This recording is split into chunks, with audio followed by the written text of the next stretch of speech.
my timer on here. Hold on. Can you guys hear me? Okay, good. All right. Been alcoholic. My sobriety date's 5/31/2016. Super happy that I still have that date. So my story starts at a young age. My mother's side's full of alcoholics and Al-Anon people, and I think I had my first drink whenever I was 11 years old. I was actually born in New Hampshire, Concord, New Hampshire, and raised in Florida. I guess my story's a little different because I traveled so much. I lived in a lot of different places. My dad was in the aviation industry, and so as a young guy, he kind of went where he was based, and started out in Miami, and that's where he got his first big airline job. So we lived not in Miami, but we lived about an hour and a half on the West Coast, and it was a retirement vacation type town called Fort Myers, and it's near Naples, if you guys know where that's at. And everything was closed by 9 o'clock at night usually.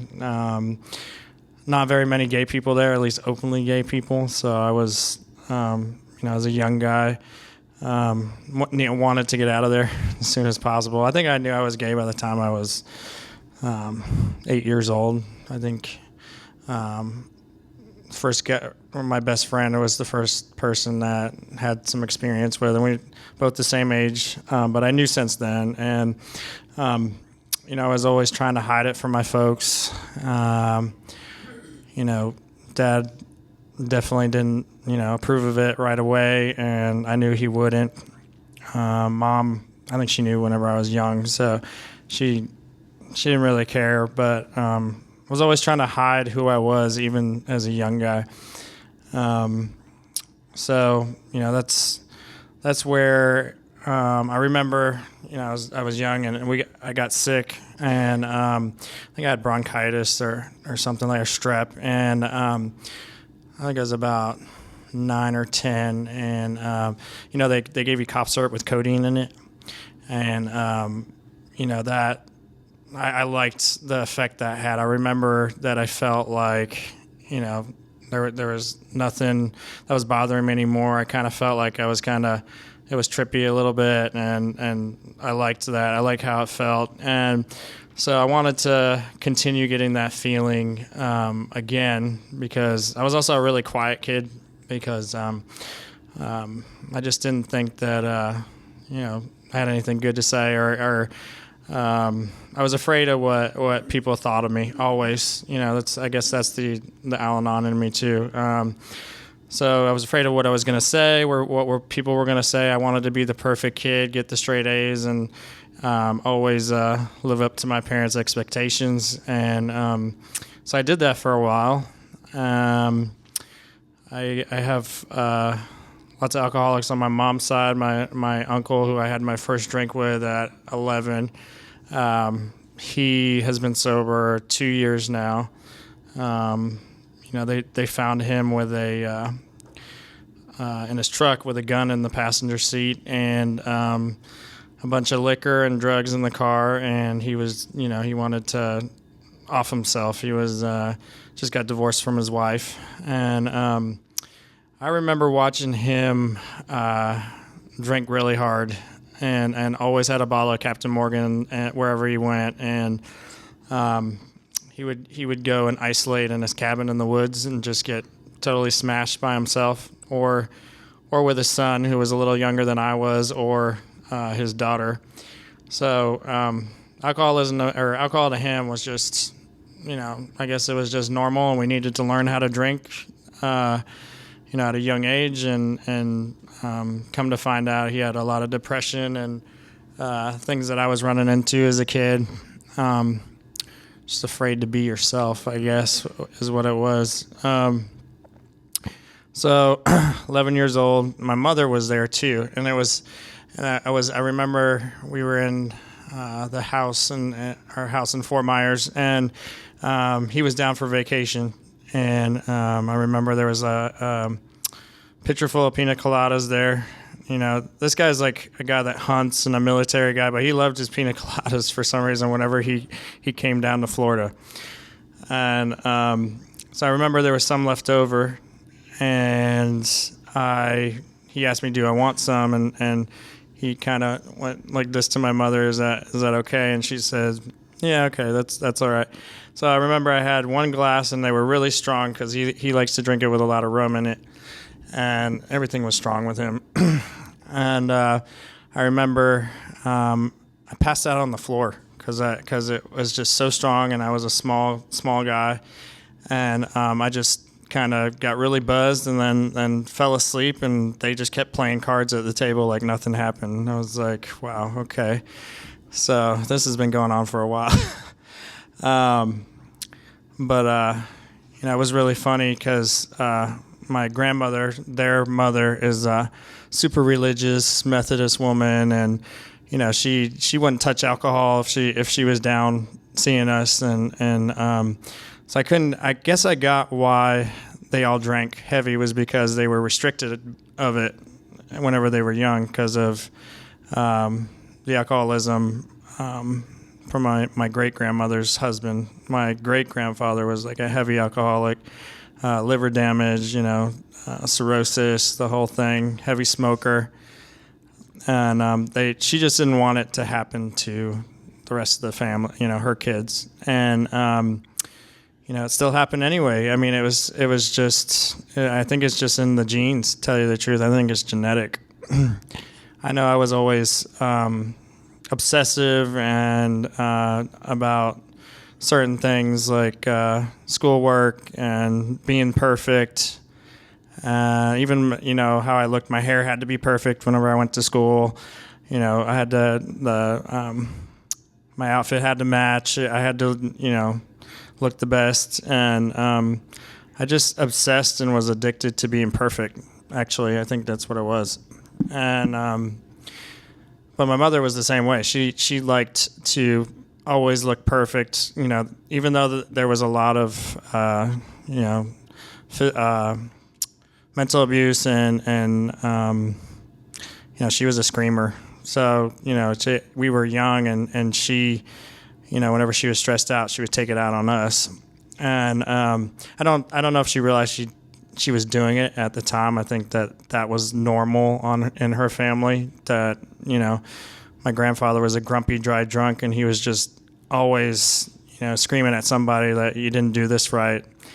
You should have done it my way. And so our house looked really good on the outside, and then on the inside there was a lot of shit going on. And that's the way that both sides always made it look, looks good, everything's fine, keeping up with the Joneses deal. And but actually, behind closed doors there was alcoholism and addiction to money, addiction to anything that my mother could, if she was bored one day, she was, out, chain smoking cigarettes in the house and talking on one of those, those phones with the long cords you had to drag through the house. Didn't have the cordless phones. So she was smoking Newport Kings like a chimney, and you don't smoke in the house anymore around kids because it's not right. You might get them sick. So riding with the car, and she's kind of trying to ash out the window. She's burning us in the back seat. She doesn't, oh my God. And so talk about another addiction.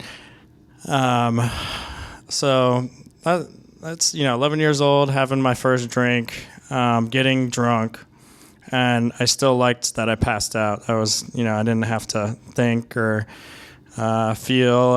I just thought it was normal because Uncle Dave did it. So I can do it too.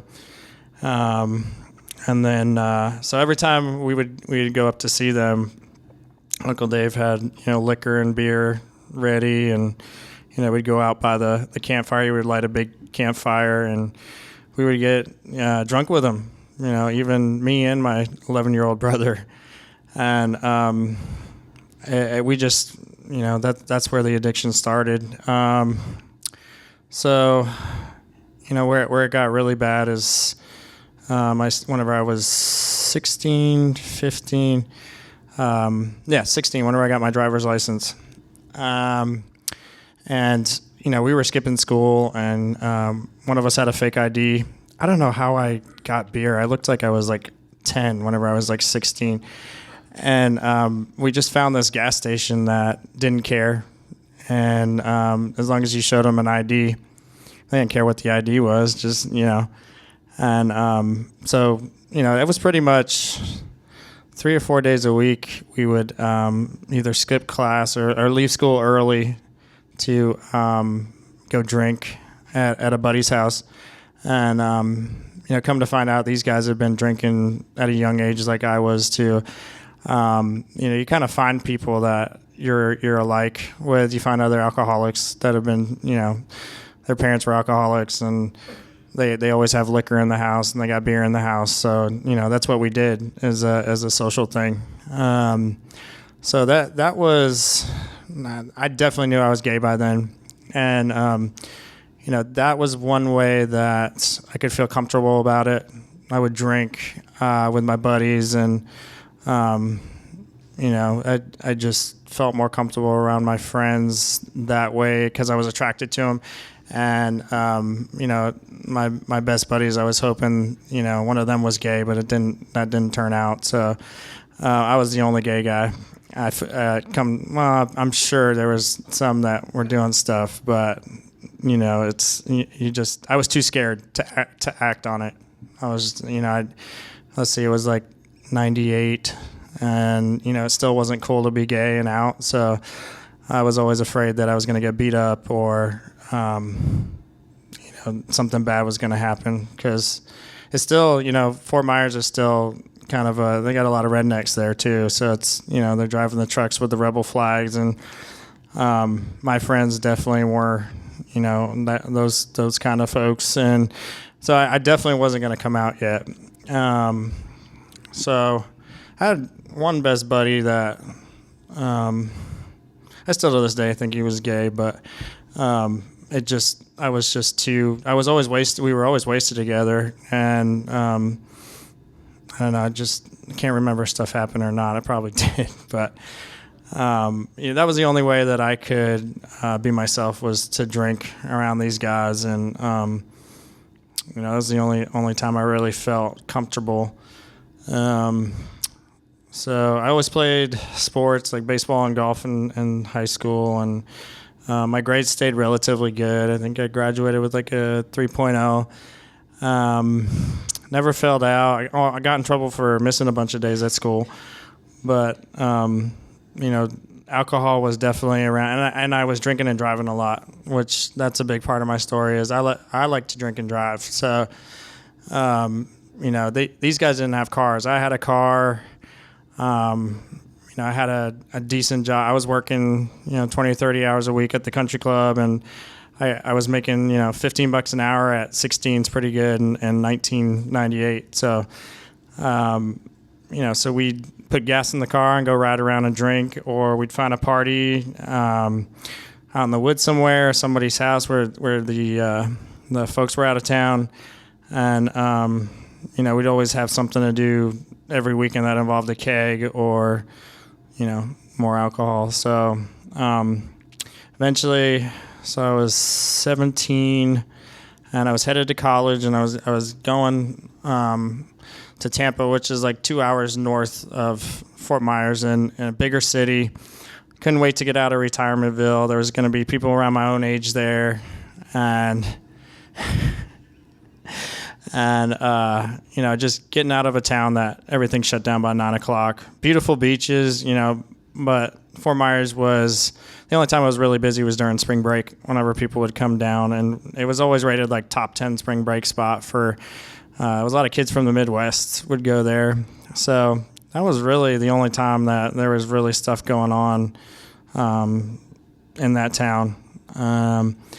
So one night we were at the beach, and we had been drinking all day, and it was like kind of like the celebration before college, and everybody was going their own separate ways. And I got blacked out that night, and these guys, like I wasn't a big, drug person, but somebody slipped something in my drink and blacked out totally. I think it was a roofie or something stupid like that.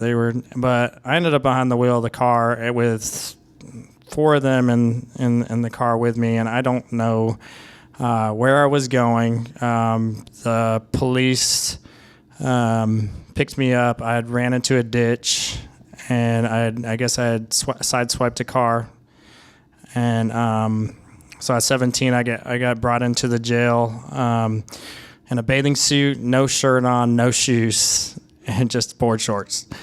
And so I was like, wow, like what the hell happened? I know that we were having a good time, and I'd start drinking at 12 in the afternoon out in the sun on the beach. You get drunk real quick.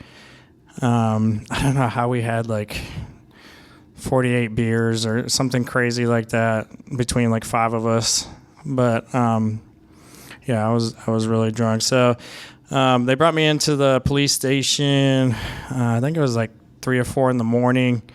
It was freezing. I remember that because I didn't have any clothes on, and I was sleeping on one of the benches. And then they finally let you. Well, whenever you go in, they let you get a phone call. So, of course, I'm going to call my mother first, because I know she's got plenty of money to bail me out. So. Call her. She's, we'll be right. She always was supportive about it. I'll be right down there to get you out. And, in the future, she got tired of that shit. Me always calling her to get bailed out. But, so she bails me out, and, I got a DUI at 17. And, I remember they took my license for 6 months, and I had to pay, I think it was like $5,000 in fines. I paid a lawyer. That was like another $5,000. And the deal is they would lend me the money, but I had to pay it back, before I could do anything. So I had to stay in town for my first year in college, and I went to the university that was there. It wasn't the school I wanted to go to, but that's where I ended up, and I paid every cent back. I had to work full-time and go to school part-time. I was a waiter, and at the local Cracker Barrel. You guys been to a Cracker Barrel before? So that was the hopping place in Fort Myers. So,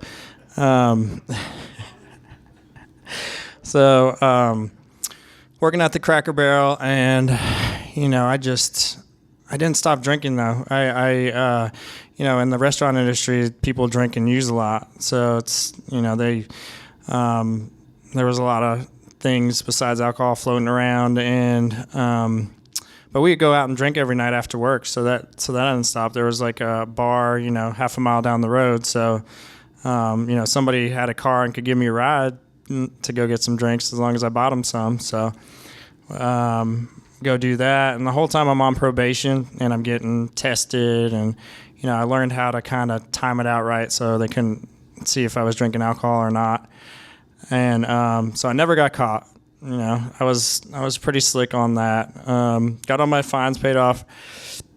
And then finally the next year I could go to Tampa to the school that I wanted to go to. And man, so I go up there. My best friend's there, who I think that was like my biggest crush. Like the first person I fell in love with was my best guy friend. And so he and me always used to egg each other on to drink more, and they had all the college bars, and I had a fake ID so I could get in, and he had a fake ID, and I wasn't out yet, so it's kind of like you want to go chase women, but that's not what I wanted. I wanted to go chase dudes, and so that didn't work out too good. And he ended up getting a girlfriend. I got really jealous. And one night we got drunk again, and ended up not fighting, but it was like a wrestling match in the elevator, because I was like, we never spend any time together anymore. You're always with this girl, and and I think they all knew I was gay by then, but the girl, I didn't think she liked him hanging out with me too much because she knew, and so it just made it really awkward. So I ended up moving out after that big fight, my folks came and picked me up, brought me back to Fort Myers, which I did not want to go back there, but I did. The semester was over. It was Christmas break whenever that happened. So I just went back to Fort Myers and went to the university that I was at before and finished up there. But that was another sign. Like, I was in love with this person. The alcohol, made me violent towards him because he wasn't doing what I wanted him to do. And definitely, control issues for sure. I think most alcoholics have that. They want it their way. So that was the last I saw of him. And we were best friends. Like, we did everything together. It was just really sad. But alcohol played a part in that because, violence should have never started.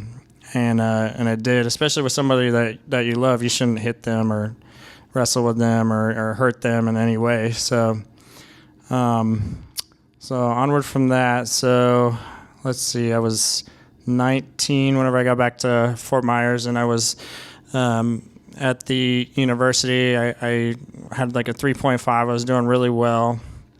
And then, they had the on-campus parties there. I just, I always found the party somehow. I could always find out where it was at. The dorms were really nice. They were all like hotel style, so they had a living room. They all had their own bedroom. And so the RAs really were kind of lenient, so we could party there and play beer pong and,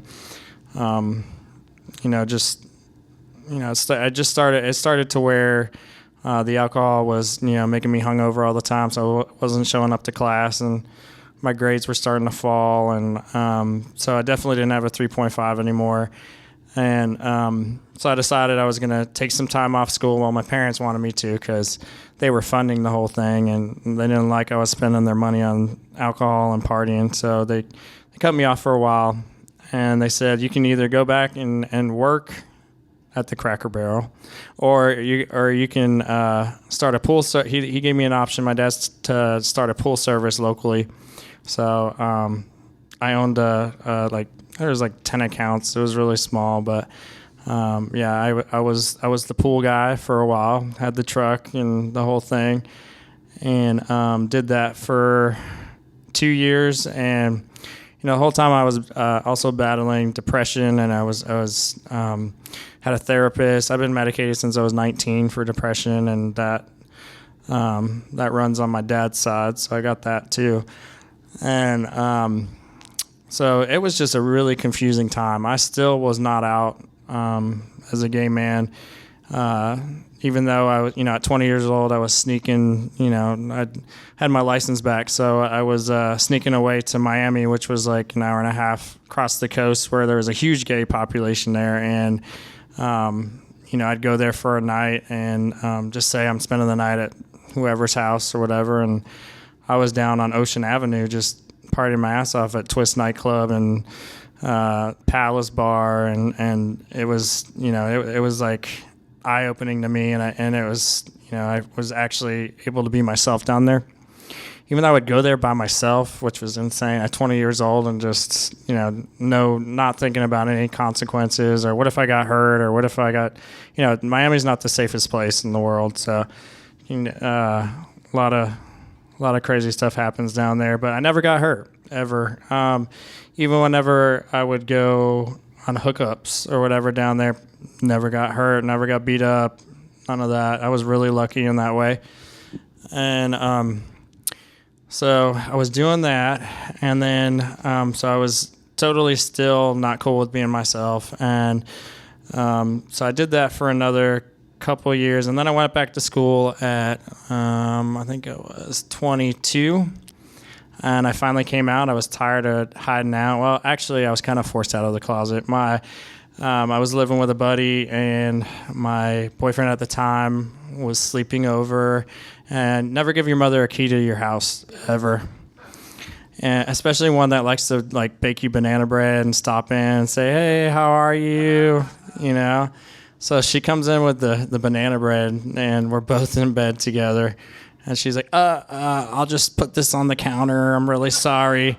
that I came over and I'll talk to you later about this. And I was like, okay, so now she knows. So I got a text 20 minutes later, are you gay? And I said, no, we were just sharing a bed. He didn't want to sleep on the floor, And then eventually I just was like, yeah, I'm gay. I'm tired of like hiding this out. So I came out on text. So not even in person. And so that's how she found out. And you know what? She was really cool about it. I think she already knew. My mother had gay friends as we were growing up. Like her best friend was a lesbian, and like she had this gay couple that she actually like let me go and hang out with. They had been together for like 20 years, and I think she knew because she would drop me off over there to get babysat by them, and we were watching like I Love Lucy or something, or like it was Golden Girls or whatever, and so I think she just knew, and she was been cool with it for a long time. But Dad, who's like super masculine type, he's the airline captain, and he wanted his son to be the same thing or something similar, and he took it hard. He said he had no idea. We didn't talk to each other for a year. My mother said he's gonna get over it. Just give it time. He's just having a rough time with it right now. So I decided to, continue to go to school, but I went the total opposite directions. I started going to the gay bars locally. I started going to Orlando, Miami, Fort Lauderdale, anywhere I could get out of town, and kind of, I'd tell her, yeah, I'm going out to the gay bars in this place, and make sure you tell Dad. I want him to know. And so I wanted to throw it in his face to really piss him off. And eventually I said, if you don't get over this, I'm not going to talk to you ever again. And he eventually started talking to me again because he didn't want to lose me as a son, and he had already been through a previous divorce, and the kids didn't talk to him. My half siblings, so he didn't want that to happen. He just, what did he say? He's like, I just don't want to see any kissing in front of me, or I don't want it to be weird. I don't. He just didn't want to see any of the gay stuff, But it was cool if I had a boyfriend. And, a couple times, I always picked the guys that drank just as hard as I did, partied just as hard as I did. And, most of the time they didn't have a job or an education or a car or a place to live. But those are the kind of guys I liked. I don't do that anymore. And so, I would introduce them to my folks, right? So a couple of times I moved in with these guys within like 2 weeks of knowing them. It was insane. And, one guy had a place to live, but I had the car, so, kind of halfway adults there, I guess. And, he just ended up, he felt like I shouldn't have been living there. So, 2 weeks after I moved in, all my shit was on the curb and sitting out in front of his garage. And so I had to call, who do I always call? Mom. She will always come bail me out of anything. She's always got my back on shit. So she comes up with, I think she had like a Ford Explorer, and just put all my stuff in the SUV and said, all right, we're going back home. So this didn't work out. So, what are you going to do next? So, I kept going to school. I didn't get into any more serious relationships until I was like 28 or 29.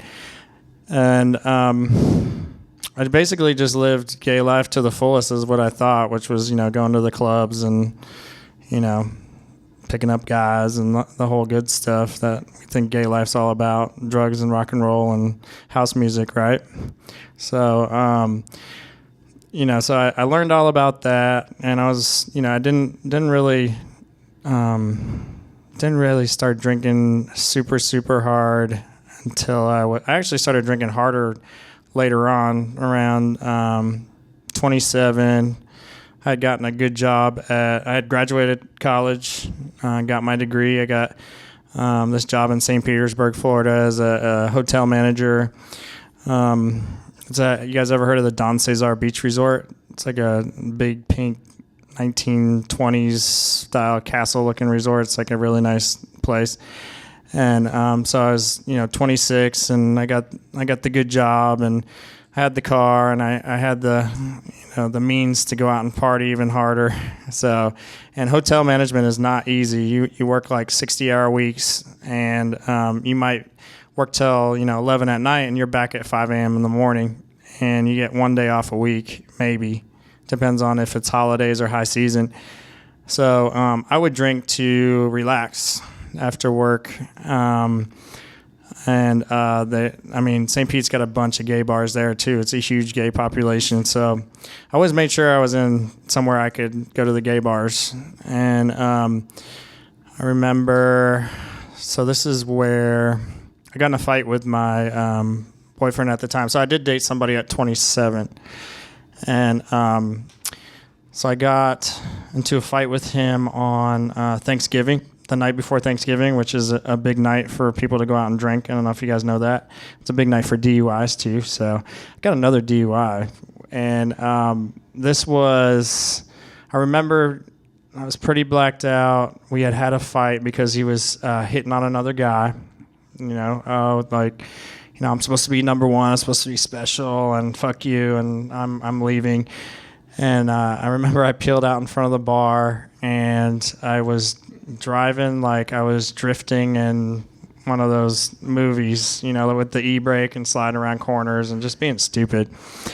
And whenever I was probably half a mile from my house, and I drifted around the corner again, and there was 4 police cars parked at the light right where on that corner where I went into the intersection. So of course they put the lights on and pull me over.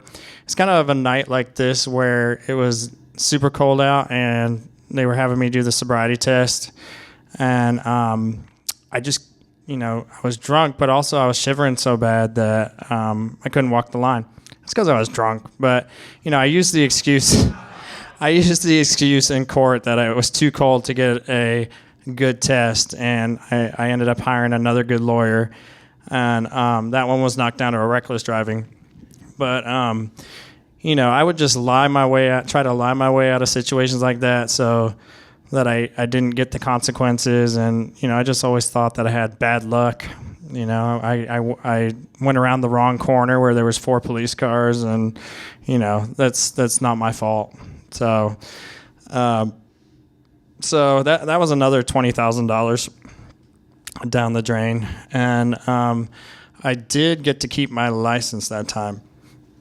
I shouldn't have, because I shouldn't have had a license. I'm so lucky now that I have a license. It was, I paid tons of money to still have my license, and so stupid. And so I get out of that one, and ended up, I lost my job because I didn't show up because I was in jail.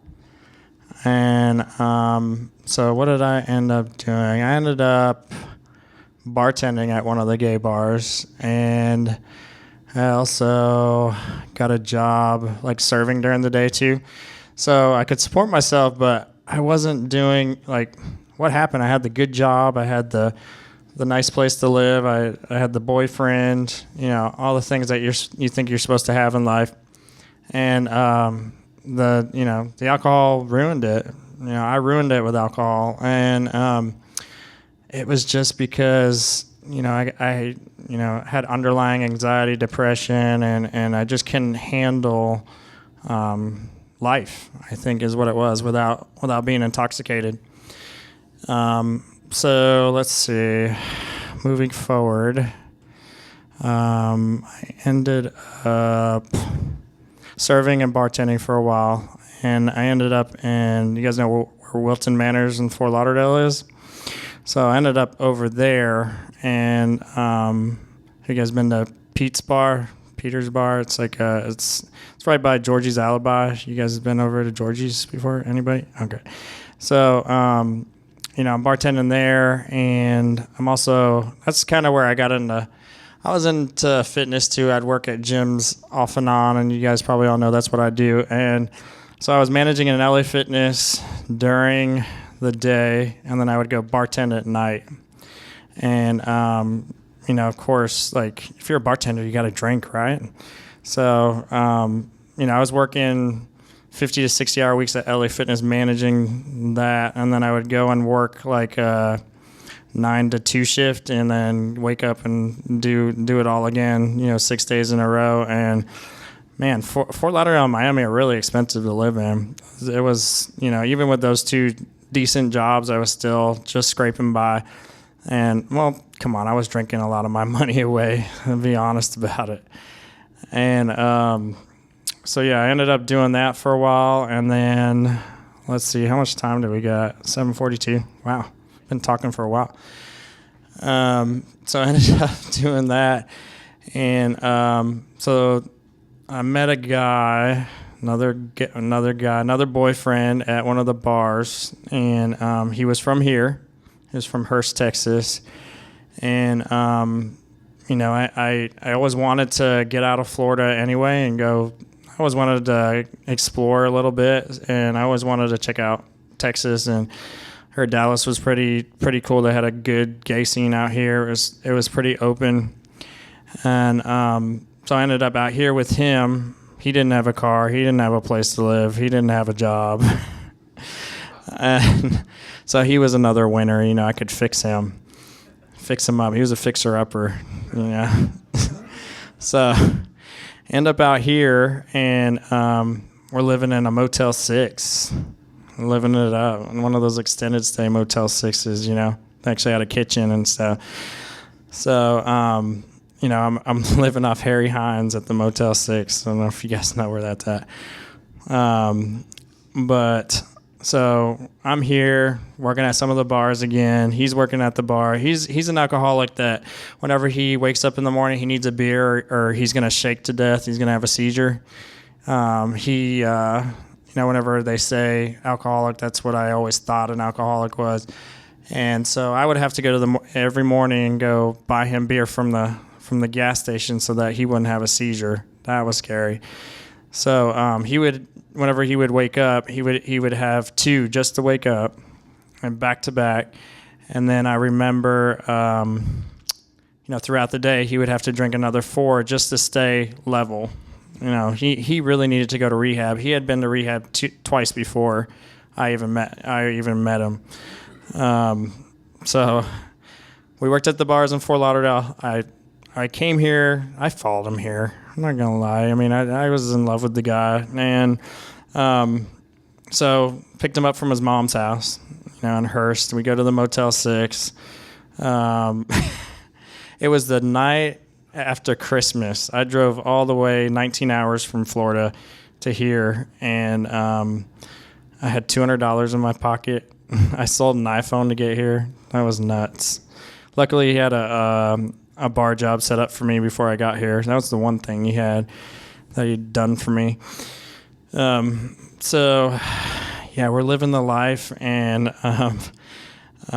so working at the bars, and so I did that for about 6 months here, and then we had a falling out where it got physical, and he put his hands around my neck, and I passed out. And I was only out for like 30 seconds or a minute, and I woke up and he already had ran out the door and was running down Cedar Springs because he knew that that he wasn't supposed to put his hands on me. And even back then, even though I had really low self-esteem, nobody was gonna fucking put their hands on me and do that. So I called the cops, and he was in jail for a month. And his mother called and begged me to drop the charges so that he could get out. And he claimed he was bisexual. And so after he got out of jail, he married a woman and beat the shit out of her after a month of being with her. So he was back in jail again. So he was just such a winner. It's super, super pretty, but crazy as hell. And should have been on meds, but he wasn't.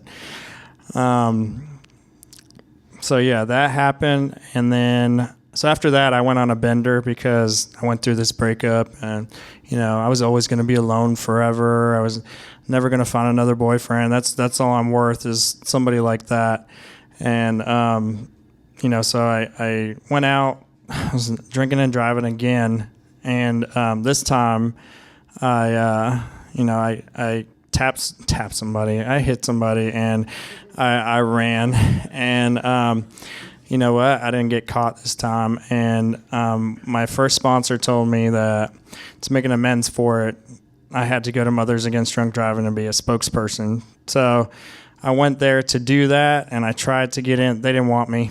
They were like, "Nope, we don't want you to be a spokesperson for us." And living amends was, don't hit anybody anymore and stop drinking and driving. And I tried to make an amends that way, and he said that was good enough because I tried.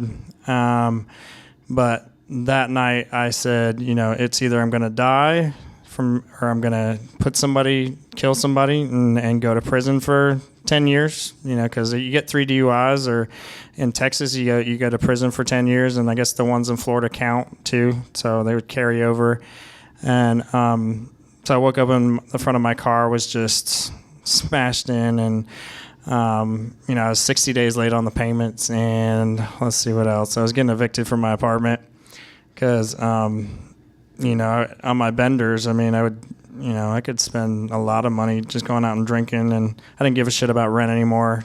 After the breakup, I didn't give a shit about my car. I didn't give a shit about anything. So I was becoming suicidal. I wanted to jump off my balcony on my 3rd story of my apartment, and is what I was thinking about. So I called my father, and I said, I'm feeling suicidal here. I've never felt this way, and I think that, life is I just want to end it. And, I think I was still detoxing.